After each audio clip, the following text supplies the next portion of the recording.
26년 뚜르드 프랑스가 끝났습니다. 사람들은 한 가지 장면을 기억을 하실 텐데요. 타데이 포가차.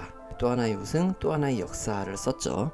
하지만 저는 이번 뚜르를 보면서 조금 다른 생각을 했습니다. 우리가 정말 봐야 했던 게 우승자가 아니었을지도 모르겠다 생각을 해봤는데요. 왜냐하면은 올해 뚜르는 함영희 선수가 얼마나 강한지를 보여준 대회가 아니라 지금이 프로사이클링이 과거하고 얼마나 달라졌는지를 보여준 대회였기 때문입니다. 우리는 흔히 이렇게 이야기를 하는데요. 포가차가 너무 강해서 이겼다. 맞는 말씀입니다만 하지만 여기에는 중요한 질문 하나가 빠져 있습니다. 왜 지금 시대에 포가차 같은 선수가 등장할 수 있었을까? 이런 생각을 해볼 수 있죠. 그리고 왜 과거의 위대한 선수들하고 비교를 해도 전혀 다른 방식으로 레이스를 지배할 수 있을까?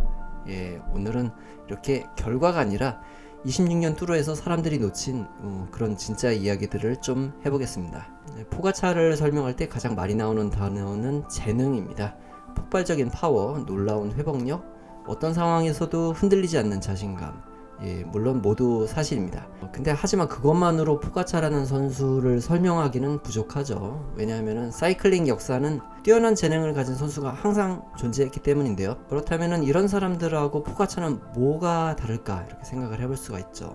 가장 큰 차이는 레이스를 바라보는 방식입니다. 과거의 많은 GC 선수들은 승리하기 위해서 이제 위험을 줄였죠. 뚜르가 3주 동안 이어지는 경기이기 때문인데요. 하루의 영광보다는 전체 레이스에서 실수하지 않는 게 중요했습니다. 그래서 최고의 선수들은 기다렸죠. 마지막 클라이밍 그리고 마지막 몇 킬로미터 승부가 가능한 순간 그때까지 힘을 아꼈죠. 근데 포가차는 좀 다릅니다. 그런 레이스의 흐름 자체를 바꾸려고 하는데요. 상대가 준비한 순간이 아니라 상대가 준비하지 못한 순간을 선택을 하는데 여기서 중요한 것은 단순히 공격적인 성향이 아니에요. 진짜 차이는 이건데요. 포가차는 공격 이후를 알고 있다는 것입니다. 예전에는 어택이 도박에 가까웠습니다.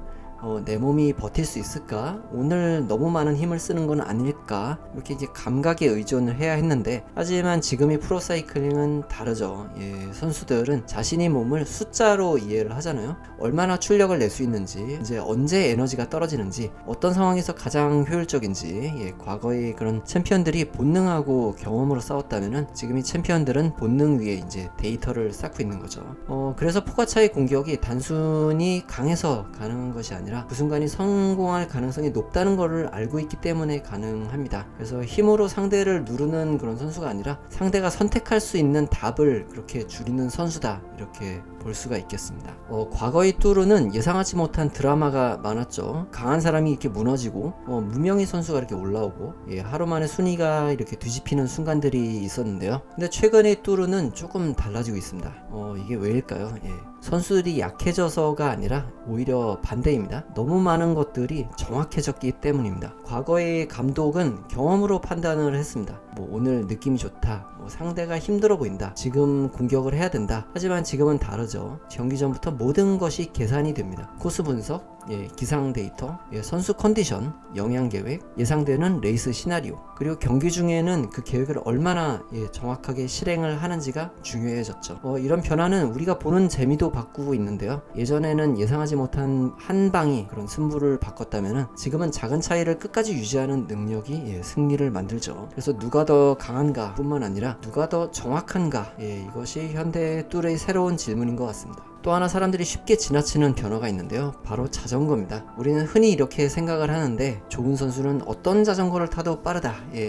맞는 말인데 하지만 최상위 레벨에서는 얘기가 조금 달라집니다. 시속 40을 넘는 그 순간부터 가장 큰 저항이 이제 공기인데요. 그래서 지금 프로사이클링은 무게 경쟁에서 공기역학 경쟁으로 다시 또 이동을 했습니다. 프레임, 휠, 헬멧, 포지션, 타이어, 공기압 이런 모든 요소가 하나의 시스템으로 계산이 됐습니다. 그렇다면 이 변화는 프로 선수들만의 이야기일까요? 꼭 그렇지만은 않습니다. 프로 무대에서 시작된 변화가 결국 우리한테 내려오거든요. 몇 년 전만 봐도 낯설었던 기술이 지금은 당연한 것이 됐죠. 디스크 브레이크나 아니면 튜브리스 타이어, 파워미터, 에어로 장비 이게 모두 프로 무대에서 검증된 기술이죠. 그래서 하지만 가장 큰 변화는 장비가 아닙니다. 생각이 변하죠. 예전에는 그냥 더 열심히 타는 게 이제 빠르게 가는 방법이라고 생각을 했는데 지금은 질문이 많이 달라졌습니다. 어떻게 하면 더 효율적으로 탈 수 있을까? 어떻게 하면 더 같은 힘으로 멀리 갈 수 있을까? 그렇게 현대 사이클링이 고통을 견디는 스포츠에서 효율을 설계하는 스포츠, 이렇게 변화하고 있다고 볼 수 있겠습니다. 자, 올해 뚜르가 보여준 거는 한 명이 위대한 선수뿐만 아니라 선수, 팀, 장비, 데이터, 그리고 스포츠를 바라보는 방식, 모든 것이 변하고 있다는 그런 사실입니다. 그래서 어쩌면 미래의 사람들은 2026년을 이렇게 기억할지도 모르겠습니다. 그때부터 사이클링이 완전히 다른 스포츠가 됐다. 가장 강한 사람이 이기는 대회에서 가장 완벽하게 준비된 사람이 이기는 시대로 지금 우리는 그 변화의 한가운데를 보고 있습니다. 다음 영상에서는 포가차 한 명의 이야기가 아니라 지난 30년 동안 프로사이클링이 어떻게 진화를 해왔는지, 왜 선수들은 과거보다 강해졌고 지금의 레이스는 과거와 완전히 다른 모습이 됐는지 프로사이클링이 진짜 변화를 좀 이야기해 보도록 하겠습니다. 그럼 오늘도 끝까지 시청해 주셔서 감사합니다.